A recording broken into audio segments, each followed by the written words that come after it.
Hello guys, welcome to the medical point. Today we will discuss about metabolism. Metabolism तक पहुंच गए। देखो हमने क्या क्या पढ़ लिया, आगे नहीं करना डिस्कस, नहीं करना। जो नए है वो आगे जाके देख लेना, और जो पहले से देख के आ रहे हैं उसको कोई प्रॉब्लम ही नहीं है। मेटाबॉलिज्म सुना सुना है, कई बार देखा है, पर कुछ पता नहीं चलता। मेटाबॉलिज्म क्या होता है पता है? एक चीज़ याद रखो, सुनो, कान यहाँ रखो, सुनो जो मैं बोल रही हूँ अभी।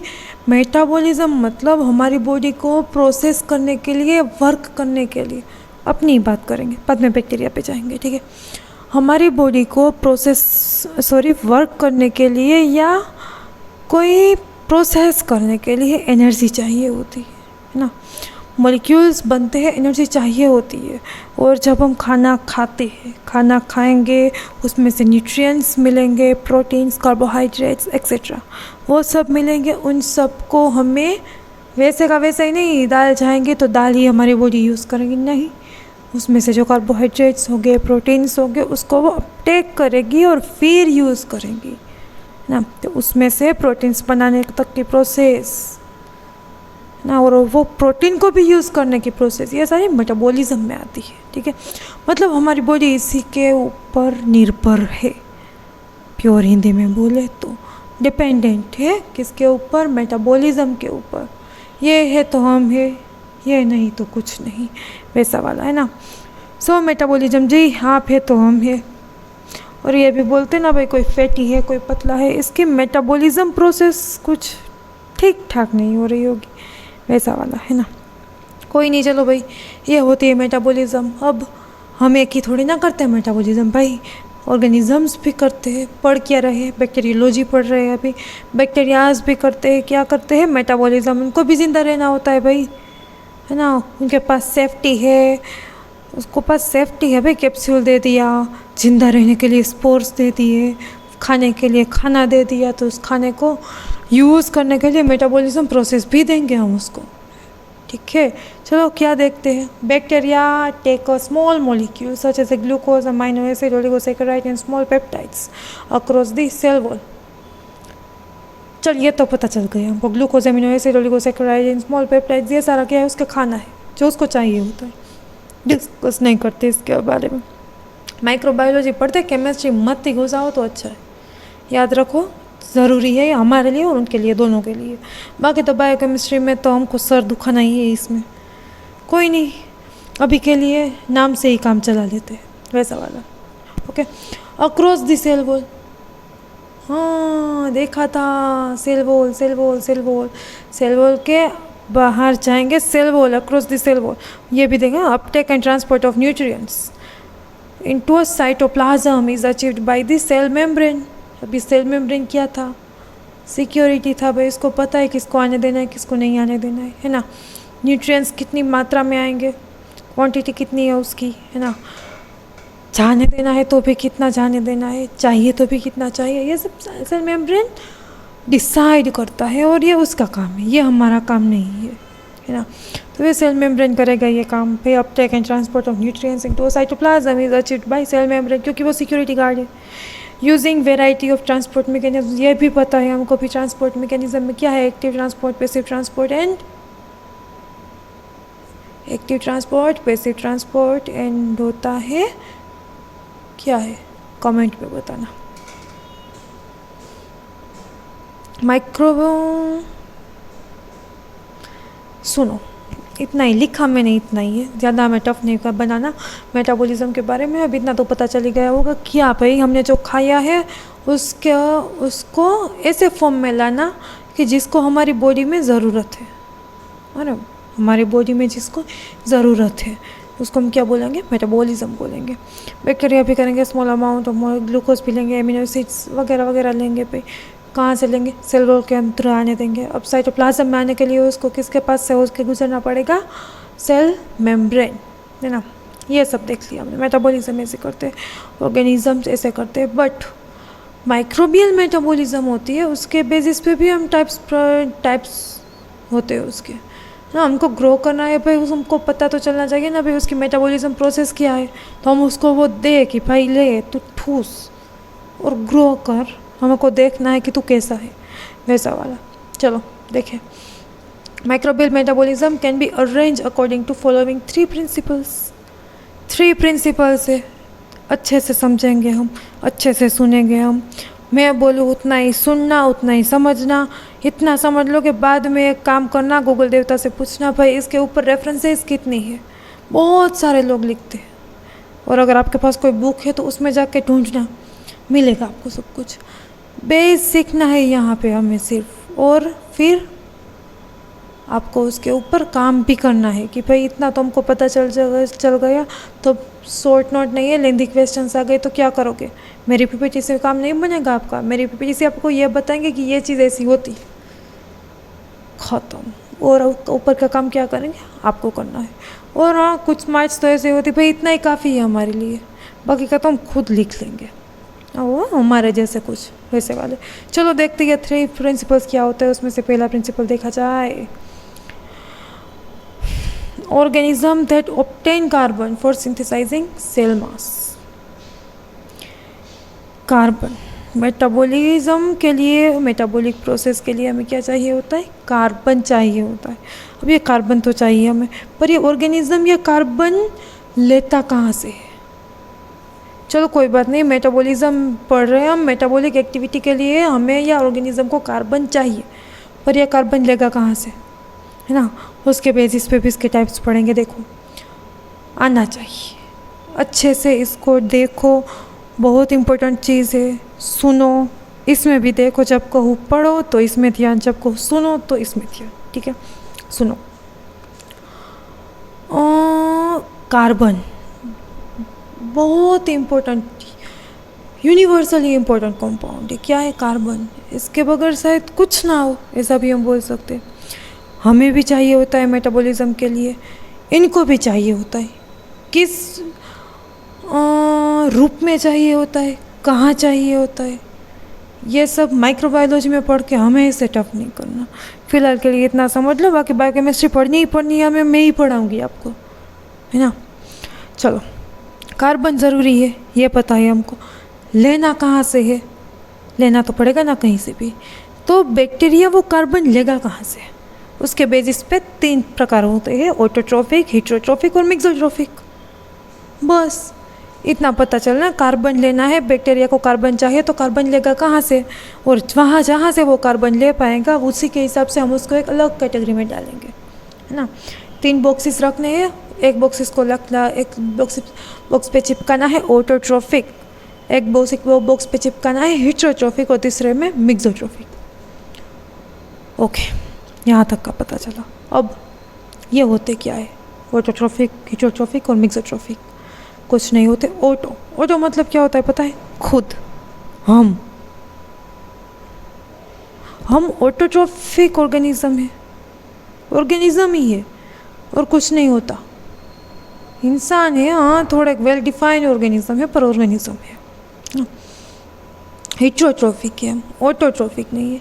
कोई खाना बनाएगा, उसके बेस पे हम ये डिसाइड करेंगे। कोई खाना बनाएगा, वो खुद के लिए बना रहा है, पर हम बीच में से लूट लेंगे उसको। हेटेरोट्रोफिक है, हम सूर्य देवता सनलाइट देते हैं, तो हम वो नहीं है कि उसकी सनलाइट से हम अपना खाना बना लेंगे। हाँ, वो एनर्जी आजकल हमने बना ली है, उसके बगैर हमारा कुछ नहीं है, पर हमको खाना बनाने के लिए किसी की हेल्प चाहिए, है ना। तो कुछ ऑटोट्रोफिक ऑर्गेनिजम्स होते हैं जिसको कार्बन, जो हमको पता है ऑटोट्रोफ क्या है, प्लांट्स ऑटोट्रोफिक है ना, वैसा वाला। चलो सामने देखो, पढ़ती हूँ मैं। Autotrophic organisms which use carbon from CO2। CO2 में कार्बन है ना, CO2, C was a carbon है ना, O2 ऑक्सीजन मॉलिक्यूल है वो। तो जो ऑर्गेनिज्म कार्बन कहाँ से लेगा, कार्बन डाइऑक्साइड से। कार्बन डाइऑक्साइड कहाँ पे होगा, एनवायरनमेंट में।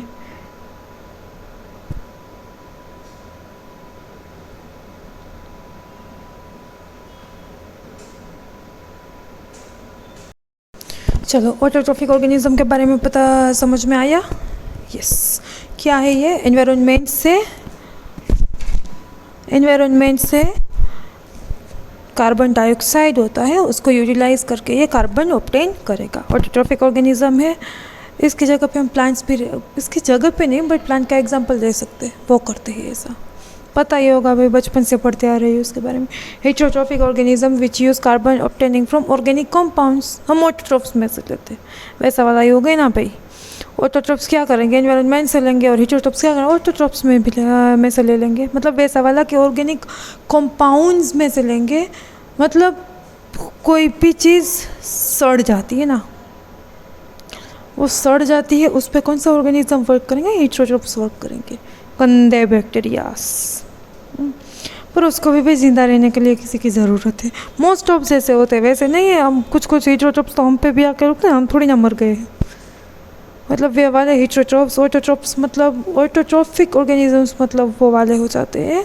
कौन से वाले कि जो कार्बन डाइऑक्साइड में से कार्बन लेंगे, और हेटेरोट्रॉफ्स मतलब कुछ समझना नहीं है, वो ऑटोट्रॉफ्स में भी ले लेंगे, इतना समझ लो। बाकी तो ऑर्गेनिक कंपाउंड्स में से कुछ इतना डिफिकल्ट है ही नहीं इसमें से, विच use carbon obtain from organic compounds में से वो कार्बन लेंगे, वो वाला कार्बन डाइऑक्साइड में से लेंगे। मिक्सोट्रॉफिक, उसको जब मज़ा आएगा ना तो वो कार्बन डाइऑक्साइड में भी ले लेगा, और कभी कभी कुछ मिल जाएगा तो वो ऑर्गेनिक कंपाउंड्स में भी ले लेगा।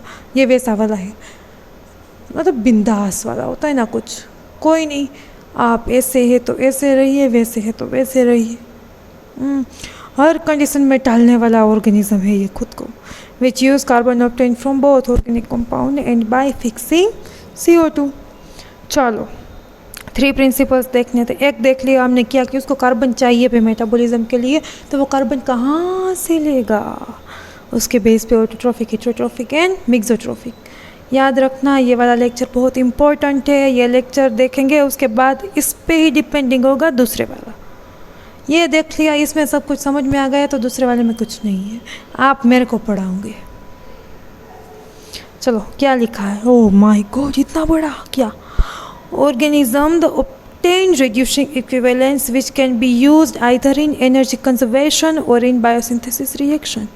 सुनो, reducing equivalents पहले क्या देखा, कार्बन चाहिए, हाँ चाहिए, और क्या चाहिए तो कि reducing equivalents भी चाहिए मेटाबॉलिज्म के लिए। वो कहाँ से लेंगे, उसके बेसिस पे, है ना। अब ये reducing equivalents क्या है, ज़्यादातर इसमें उल्टा नहीं चाहते, बट इतना याद रखो कि जो रिडक्शन प्रोसेस होती है, रेडॉक्स प्रोसेस होती है, उसके लिए जो ज़रूरी है वो वाले, ठीक है। ये प्रोसेसेस भी होती है, बहुत बड़े बड़े पाथवेज होते हैं, और बायोकेमिस्ट्री में यही पढ़ना होता है ना। चिंता मत करो, और कहीं बायोकेमिस्ट्री नहीं आएगी, स्टार्टिंग में मेटाबॉलिज्म ये सब उसी का फंडा है, इसलिए थोड़ी देर के लिए आएंगी। पर डरना नहीं है, घबराना नहीं है, डर के आगे जीत है, वैसा वाला। रिड्यूसिंग इक्विवेलेंट, कार्बन चाहिए था, अब इसको रिड्यूसिंग इक्विवेलेंट चाहिए, इतना याद रख लो। बाद में तब मैं याद दिलाऊंगी आपको, बैक्टीरिया का मेटाबॉलिज्म पढ़ा था माइक्रो में, वो इस तरह का होता है, वैसा वाला, है ना। कोई नहीं, चलो रिड्यूसिंग इक्विवेलेंट, इसके बेसिस पे 2 टाइप्स होते हैं इसको, लिथोट्रॉफिक और ऑर्गेनोट्रॉफिक। लिथोट्रॉफिक ऑर्गेनिज्म, देखो सुनो, एक चीज़ होती है कि ऑर्गेनिक कंपाउंड और इनऑर्गेनिक कंपाउंड, ये दोनों के बीच में डिफरेंस क्या होता है पता है।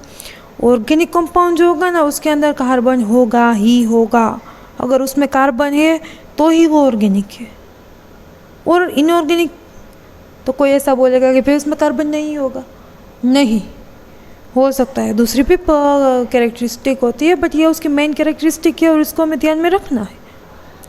अमोनिया देखेंगे तो उसमें नहीं है कार्बन, तो वो ऑर्गेनिक कंपाउंड नहीं है, वो इनऑर्गेनिक कंपाउंड है ना।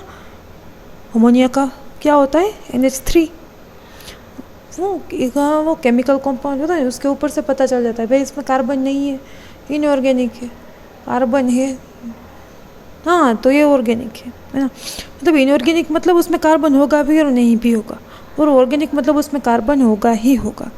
और इसमें देखें रिड्यूसिंग सब्सटेंस की बात, रिड्यूसिंग इक्विवेलेंस की बात कर रहे हैं, वो कहाँ से ऑब्टेन करेंगे, तो जो ऑर्गेनिक कंपाउंड में से ऑब्टेन करेंगे ना, उसके जो क्या बोलेंगे, ऑर्गेनोट्रॉफिक। ऑर्गेनिक में से ऑर्गेनोट्रॉफिक, लिथोट्रॉफिक मतलब इनऑर्गेनिक में से।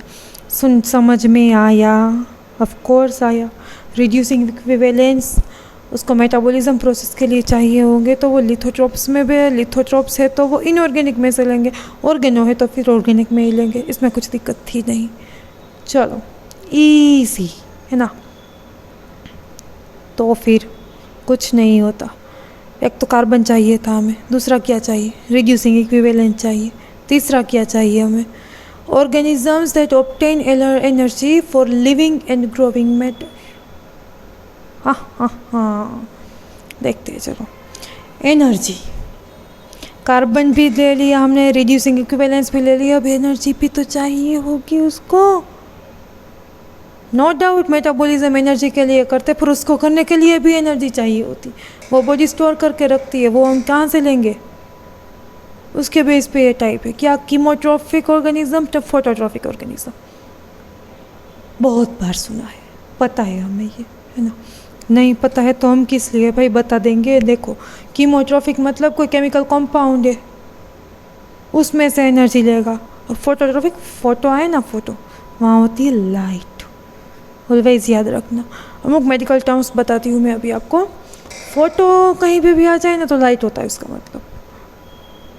बाकी हिपेटिक और रेनल ये सब होता है, बट ये एनाटॉमी का पार्ट होगा। और इससे सब बायोकेमिस्ट्री में ही आएंगे, बिकॉज ये ह्यूमन बॉडी का पार्ट है। माइक्रोबायोलॉजी में इससे कोई दिक्कत नहीं है।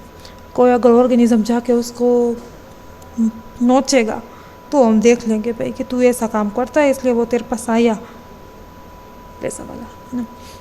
Chemotrophic organism which obtain energy from external chemical compounds. External chemical compound मतलब एनवायरनमेंट्स में ढूंढेगा केमिकल कॉम्पाउंड्स, ऐसा नहीं कि खुद का यूज़ हो गया। ओके और phototrophic organisms which obtain their energy from light. चलो हो गया, 3 प्रिंसिपल्स देखने थे हमें। एक तो कार्बन दिया हमने उसको, दूसरा रिड्यूसिंग इक्विवेलेंट दिया हमने उसको, और तीसरा क्या दिया, एनर्जी दिया। एनर्जी के लिए कीमोट्रॉफिक ऑर्गेनिजम्स ने and phototrophic organism. Next lecture में हम क्या देखेंगे इसके बारे में। चलो ये 3 देख लिया, ये पढ़ के आना। दूसरा वीडियो देखना है, इसको कंप्लीट देखना, बिकॉज इसी के बेसिस पे आप मेरे को पढ़ाओगे। दूसरे हो गए पर मैं बताऊंगी आपको, पहले बाद में हम देखेंगे। और देखेंगे हिट्रोट्रॉफिक, जो हमने पीछे देखा हिट्रोट्रॉफिक ऑर्गेनिज्म, मैंने देखा है, बोला ना आपको। मोस्ट ऑफ ऑर्गेनिजम्स यही होते। ऑटोट्रॉफिक तो कोई कोई होगा, बाकी तो बस ढूंढेंगे कहीं से भी ऑर्गेनिक मटेरियल, वहाँ पे जाके खाना शुरू कर देंगे, वैसा वाला ही। ओके बाद में फर्मेंटेशन देखेंगे, फर्मेंटेशन कौन करता है एंड एक्सेट्रा। कोई नहीं, चलो पढ़ के आना अगले लेक्चर में। तब तक के लिए बाय एंड थैंक